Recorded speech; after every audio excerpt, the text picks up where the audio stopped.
We got the shrimp outrigger, aka the SUPER-CLAD, out here at the park pond. I just purchased a new prop for it, 3619. I've been running a 3419, got 61 out of it. So I got 4S packs. Let's freaking get it, boy.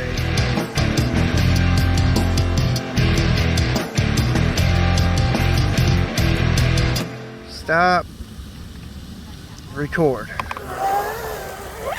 Never run this prop on here. It's the first time. I just finished balancing it. So I want to try to beat 61. I may come right down this little area right here in a second. I just want to see how it runs in this wide open patch. Probably won't do many ovals, maybe a couple. It's a big prop. Oh!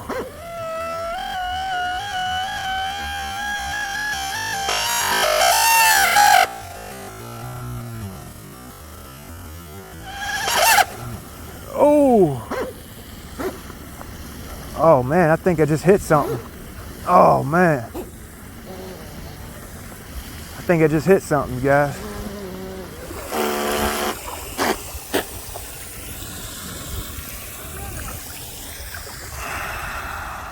Yeah, I hit something. See the rudder? See the rudder rolled over? I know it wasn't like that before I started my run, you know.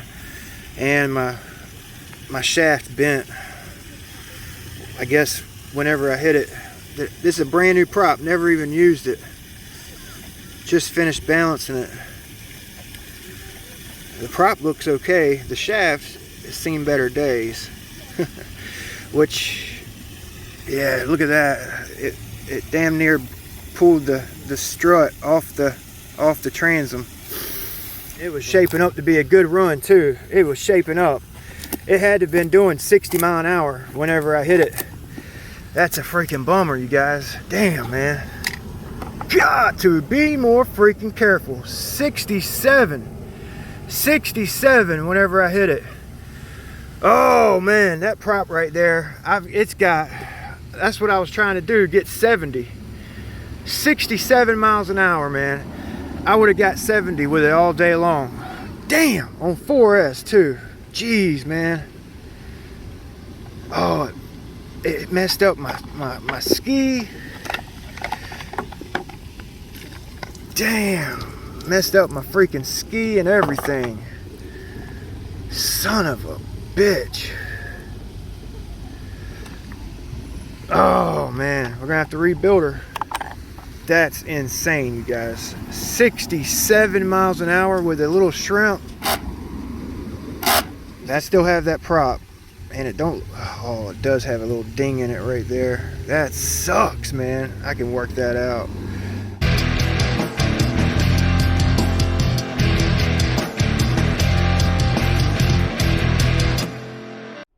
So I'm back at the shop, you guys. Pull the strut off. Okay, so I basically need to fix these holes. I could probably use that Cabasil to thicken my epoxy to fill it, but I'm probably just going to use some chopped up fiberglass in my epoxy.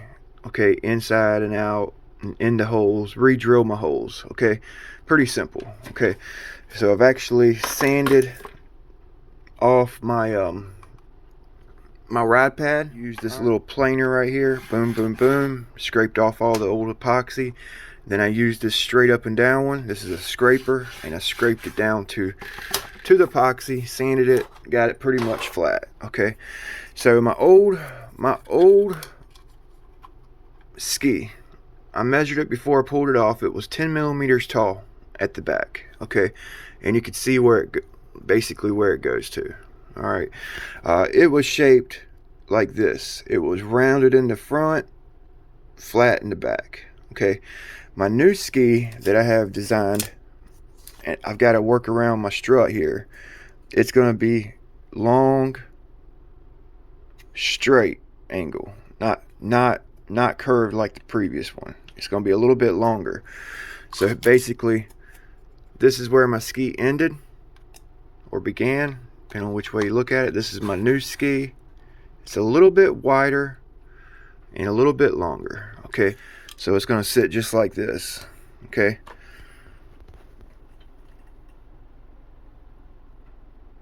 All right. My strut, you know what? I think I do have another cable like this. I actually just thought about it. I think I do have another one of these cables. But I'm actually going to be running larger props. And with this cable, I had to, like, you know, use an adapter to run this 4mm prop on my 8th shaft. So I figured I would just go ahead and run a 4mm shaft, you know. So I'm actually going to upgrade my strut size as well.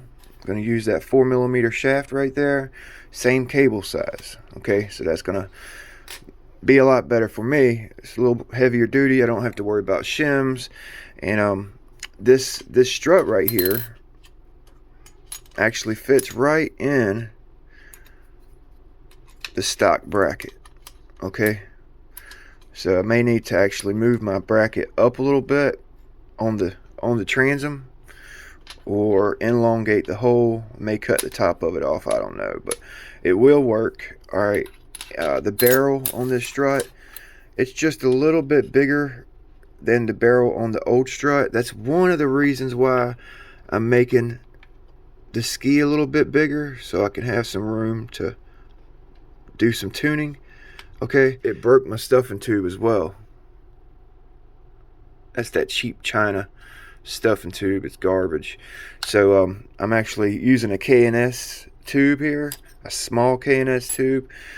And yeah, I'm gonna use this guy here and just shim up the difference right there.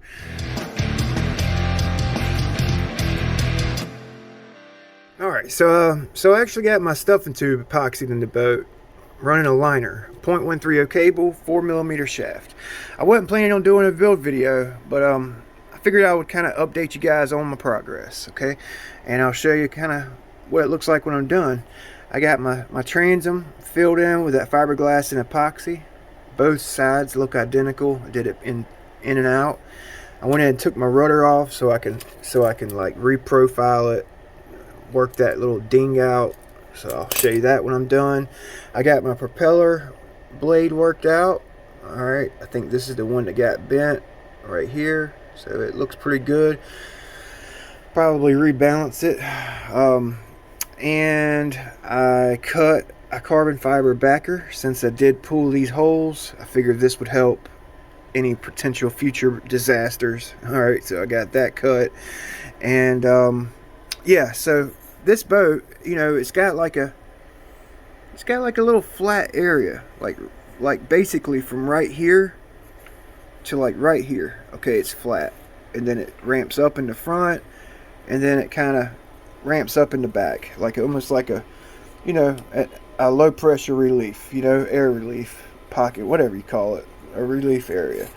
Okay, so I'm basically running my ski from the back of the flat spot. Okay, flat spots from here to that tube, and then we got the relief area. So I'm basically running that ski in this whole relief area right here. All right. Now I did actually epoxy my stuffing tube in, and it looks like I epoxied a little bit too freaking high, but that may actually be okay because I'll have some up and down adjustability there, you know what I'm saying, along with a little bit of negative, a little bit of positive adjustability. So that may work. Okay, putting that little bit taller ski in is actually reducing my AOA just a little bit. So it's actually going to be kind of interesting in the results, especially running that Oxidean prop that I've been running. So 61 is my best with that Oxidean prop. So it'll be interesting to see what we get with this particular setup in the Oxidean prop, and then of course we'll run this one again. Yeah. So I actually, like I said, I sealed my ski with thinned out epoxy. I sealed it real good. Okay, wiped it off. I went over it like 3 times, and I just need to knock all these little bumps off, put one more application on there, and I'll probably go ahead and epoxy it onto the boat. I'm really not going with any particular like AOA angle, like angle of attack or anything.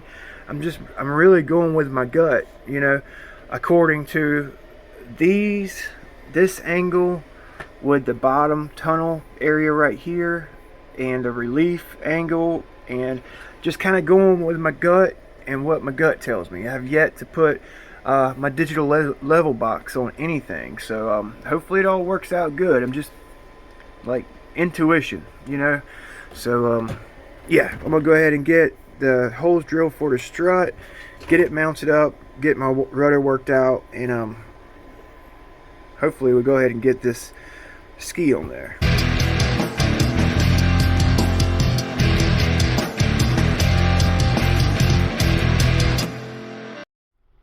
Alright, I basically got our back together. Okay, I got my strut, my rudder on the boat, sealed up, got that carbon fiber backer plate on. I still need to install my receiver, get the servo hooked up to the rudder. Before I did all that, I figured I would show you guys what's going on. Okay, so my skis on the boat, I actually ended up going with the original 10mm height at the back. It worked good on my previous setup, so basically all I'm doing is changing the ski shape. Okay, used thickened epoxy to epoxy it on. Made me a nice transition here. Okay, while I had the epoxy out, I mixed up some thin epoxy and just wiped epoxy on the tub, so it has that nice shine. I just probably need to hit it with some sandpaper. This guy right here, it's all trued up. Like I said, I didn't have any set angle on that ski. It's just intuition. With this boat, I actually found negative works pretty good. That's what gave me my faster speed, opposed to a neutral position. The negative actually gave me my better number, so we're going to go with that. Rudder's all polished up, kind of worked that ding out. All right, she's thinned out, shortened. Okay, she's ready to go. Now I am actually we're gonna take it to the pond. Might as well, you know, might as well. You guys sit through this long video, might as well.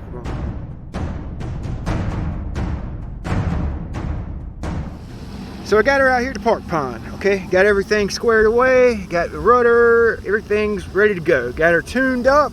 I'm not gonna run a turn fin this first run. Really just want to see what the boat does without any turn fin, you know?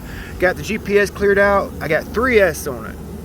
4S with the bigger prop will be in the next video, okay?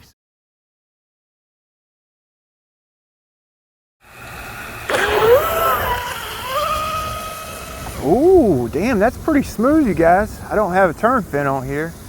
Oh, that's actually nice. Man, I like it.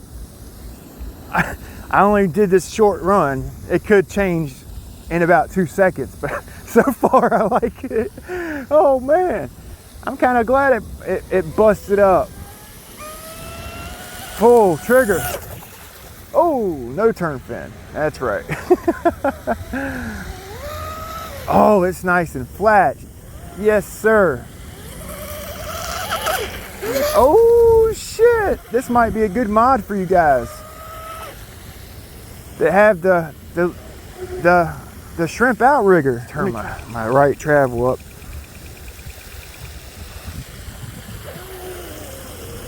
Because I don't have a turn fin.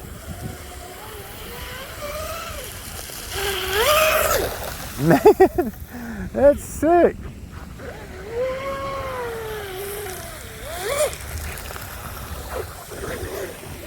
Probably need to turn it down a little bit.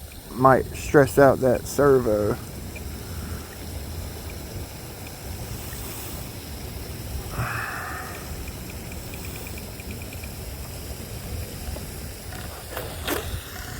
There we go.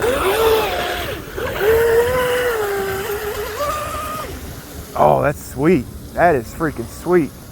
Hopefully you guys can see it. Hell, I might be getting 55 with it like this on 3S. I think I was only getting 50 with this prop on 3S before.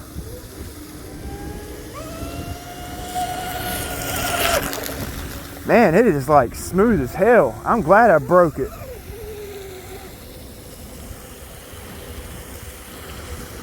Oh, I think my back hatch come untaped.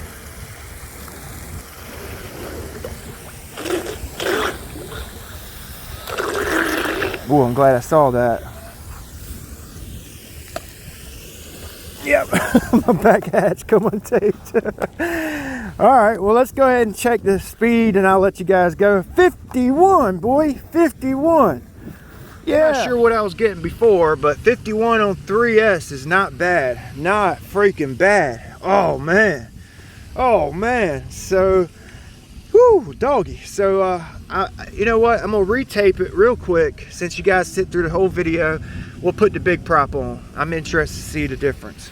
Because I'm trying for the world's fastest shrimp. I don't know how fast the world's fastest is, but I'm gonna set the bar. Oh shit!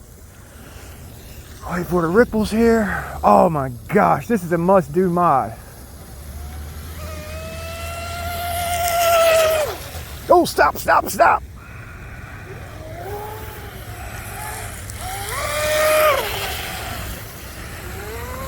Yeah, I ended up with about a 10.2 or 10.5 millimeter rod height on, or you know, yeah, total rod height at the transom, you know. And I started the ski just behind that relief area, you know. Sick. All right, I'm gonna do one more pass. The video's getting long. I figured I would run this little bad boy since I can't get out to the speed run spot and run the Oxidigger. Figured out to satisfy my rigger craving with this. You could see, or I don't know if you guys can see it, but it's a south-southwest wind and it's rough as shit. And it's like 10 mile an hour south-southwest, so. Slow down, slow down. It runs pretty good without a turn fin. Can't really hook a turn as hard, but it's turning. Right turn's much better than a left turn. So let's go over the ripples, see how it does over the ripples. Little bounce, little bounce. Do an oval, sliding, she's sliding. She's sliding around a turn. We'll run it with the turn fin here shortly. I had to re-epoxy that turn fin bracket on, and I wanted to give it a full you know, 36 hours to cure out before I put a turn fin on it. Only been 24 hours, which would probably be all right. We had 51 with a fully charged battery. With the other prop, I'm saying 57. I'm hoping 57. 52. We only picked up 1 mile an hour.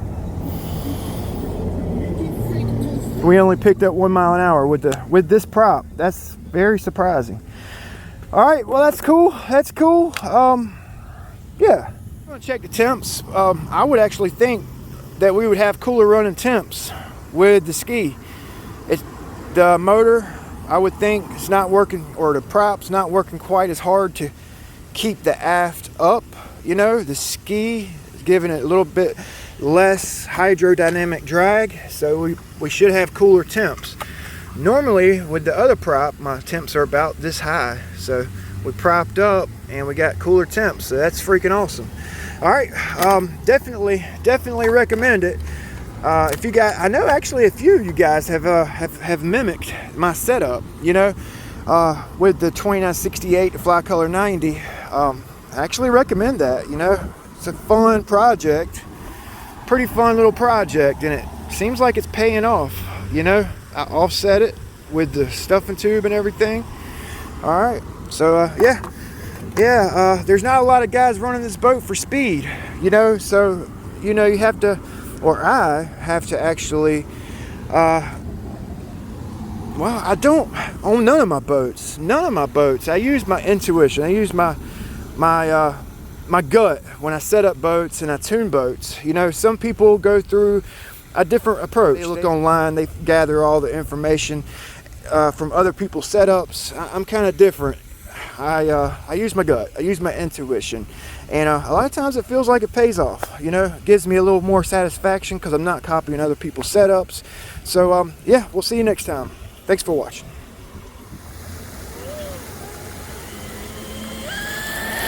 Whoa! Let's get it. Pull trigger. Slow down, slow down.